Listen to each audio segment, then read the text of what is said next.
So dito nagsimula ang lahat kaya napakuha kami ng corgi. Sabi ko ayoko na mag-aso ulit kasi ang hirap mamatayan. Kaso kamukha ni Oreo eh. Iiyak ako dito kasi kamukha ni Oreo. Ayan o, ang cute yung mga galaw nila or yung Oreo.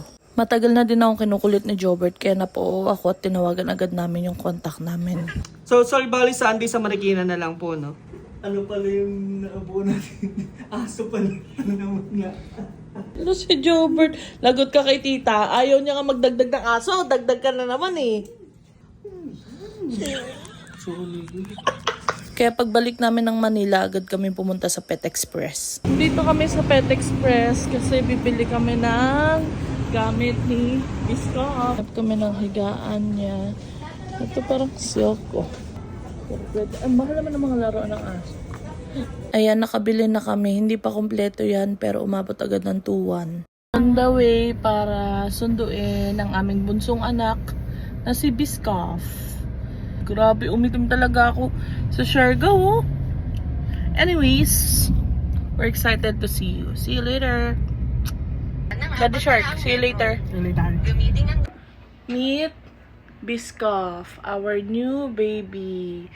Biscoff the Corgi. Biscoff ang pangalan niya kasi Biscoff ay isa sa favorite na na crackers na biscuit.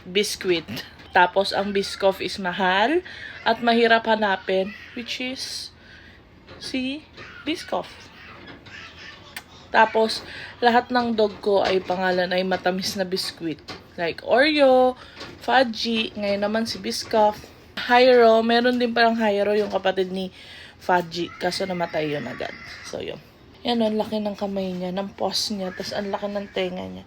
Tapos wala siyang tail. May papakilala ako sa'yo. Pasukin mo na ba? First meet. Maway ni Fudgy yan, B. Sino yung dinala nyo? May bebe na kami ba? No?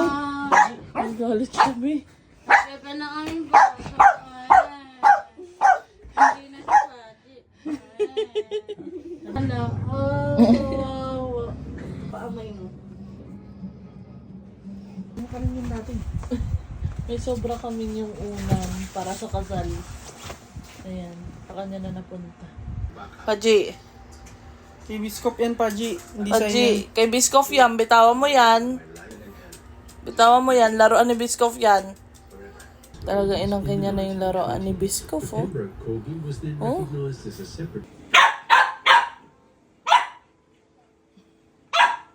Side-eye ka ni Fudgy, oh. Pumunta din kaming UP para ma-release ni Biscoff yung kanyang kakulitan at makapag-banding sila ni Fudgy. Kaso ayaw pa din ni Fudgy sa kanya, eh.